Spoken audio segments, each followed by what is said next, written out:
Hello, welcome. Today I'm going to be talking about HMOs in the UK property market and why they're coming back into force and why people are making huge mistakes with it.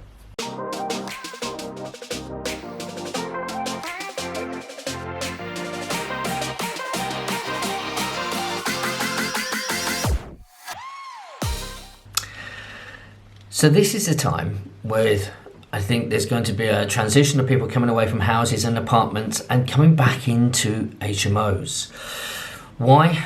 Purely because of their income is reducing and a lot of them won't be able to afford to stay in a house or a flat, and they're going to downsize, and everyone seems to be, a lot of people are downsizing, and I think HMOs will come back into their own. I think there will be certain better types of HMOs, better rooms, etc. Rents will go up. I think rents are going to go up anyway.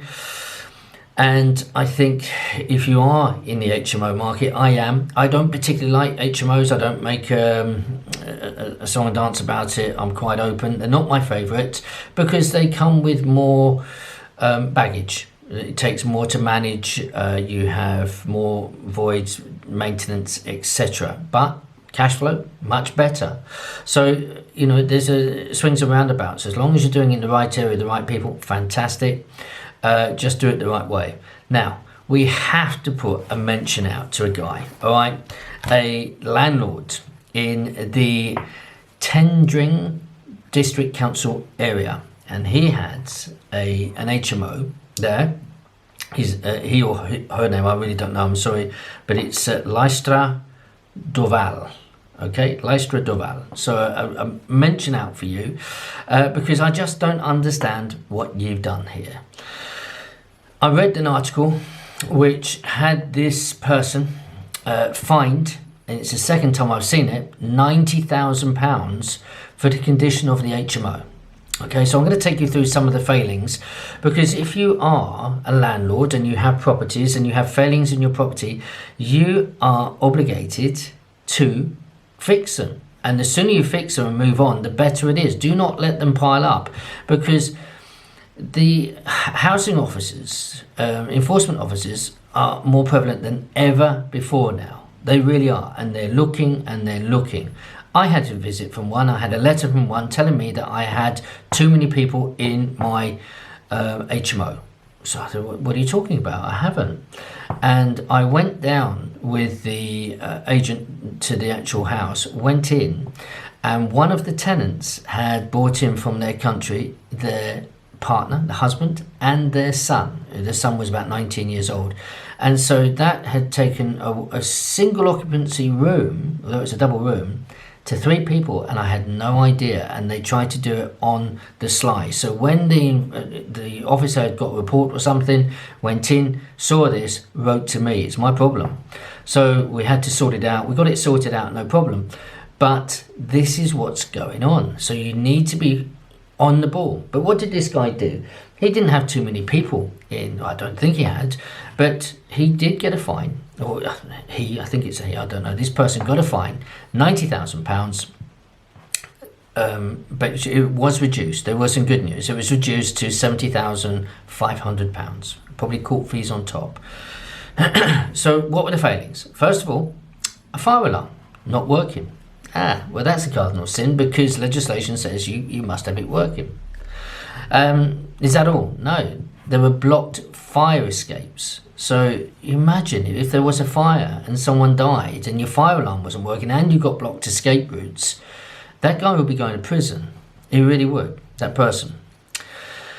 What else? There were broken staircases. So imagine if there is a fire and it's dark and he hasn't got the light in there, and someone's running down the staircase and they fall and people get out, but someone dies by falling down a broken staircase. Again, you're going to prison. Ridiculous.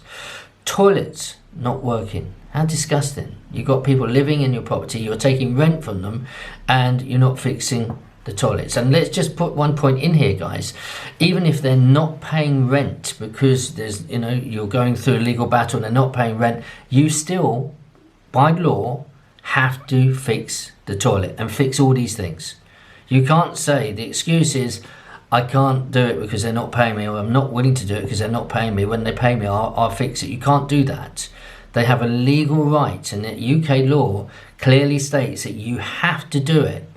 You have to repair these things, regardless if they pay you or not. So there's no grey area there. There's no getting away with it, because you say, well, Your Honour, they didn't pay me any rent, therefore, and they will look at everything. You know, you can say, well, I didn't have the money. Sorry, you got a property, you'll find the money and you'll do it. Another thing is they had water leaks around the building and damp. And if you've ever seen a room with damp, it's not a good place to live. It really isn't. It can mess with your breathing and everything else. Poor electrics, dangerous electrics. Well, again, electrocution. You know, this guy, this person is very, very fortunate to get away with 70,500. If anyone had injured themselves in that property, he'd be paying for the rest of their life, most likely. Another one, gas leaks. Gas leaks in the building, and flooding. Somewhere, the kitchen, whatever, because of leaky pipes, every now and then it was flooding. The drains outside were blocked with rubble and other rubbish. And what happens when you get blocked drains, so if you ever got a blocked drain, it's quite a serious thing. Don't think, oh, it'll run down, it's fine. What happens, if you've got a blocked drain, it means the water can't run away. So you get this collection of water, surface water, and it sit underneath. That eventually causes a softening of what is down, because it just keeps dropping down, not running away.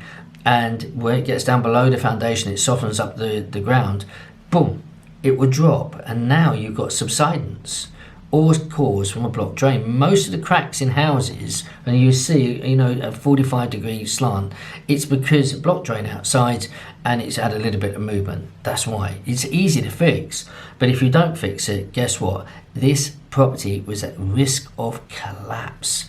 So I think it was almost, I wouldn't be surprised if he got this building condemned.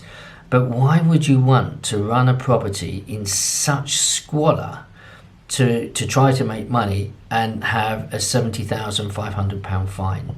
So look, you know, a shout out. I know a lot of people get criticised, trainers like myself get criticised because, you know, a lot of them talk rubbish. They don't know what they're talking about, because and rightfully so, they get criticised because they don't even have any properties. They really don't know what they're talking about time after time. And yes, do they get slagged off? Okay, there's justification. A lot of people get thrown in the mix as well. You know, training, I do training and Leslie does training because we want to help people, and watch his space because we've got to, as soon as we can do some filming and travel, because we've got closed down at the minute, but we've got some incredible results with our mentees, and you want to wait and see that. So the truth is in the pudding. You'll see how they've done. But the thing is when someone comes into property and you've got people own properties and they think that's it, why are we not shouting about these people? This is what we should be shouting about. People who come into property that don't manage it properly at all. And so they actually causing danger to human health, danger to human life, and it's disgraceful. And so these people, yeah, you get it in the paper. You have to wonder why, because listen, I know the enforcement officer where we are here. I've known he's a nice, really nice guy, because I went to sit down with him, and he's very amicable. So enforcement officers aren't there to come and just slap you, caught you, you're done, put you in court, gonna fine you. They will give you chance after chance after chance to rectify the situation. All right, they want an easy life. They want to work with landlords, give you advice how you do it properly, and how you can do that and work to a timescale. They're happy to do that. But this person obviously has said, stuff it, don't want to do it. And that's why they got hammered, because to go in and be fined is the last resort for council to do that. Don't get to that state. If you're in property, if you're new in property and you're not sure what you're doing, then you need to be working with a good letting agent. So we've got a letting agency in Cambridge again, we've got one in Lincoln, and this is where we can help, because we have a maintenance arm, a refurb arm. We would look at these, and I promise you, dealing with these as they go wrong straight away is the cheapest way of doing it. By leaving things broken, leaking, poor electrics, my goodness, You have to be on top of it, guys. And this is where you need a good letting agent who are doing checks, who are communicating with tenants, having a good relationship, and making sure that if there's any issues, including non-payment, that we're on top of it. So if you have properties, and this is something that we're going to push out to other cities as well, and you want management, you want a good letting agent and maintenance, and even if you're looking for a massive refurb, contact me, drop me an email here, and we'll see what we can do. Okay, so if you're a landlord and got a portfolio of properties and you're fed up with managing it and you want somebody who knows what they're doing, drop me an email and we will have a chat with you. Guys, I really hope that you are doing well and you looked at the previous video that I did about setting yourself straight for 2021. That will really help you on Fridays, and continuing with my development videos. I hope you enjoy those. Please subscribe, please share this video with anyone you think that might benefit from it, especially if they're landlords and they are struggling to keep up with things, especially if they've got non-paying tenants as well. Guys, I wish you all the best this coming week and for this year. Take care of yourself and God bless you. Bye-bye.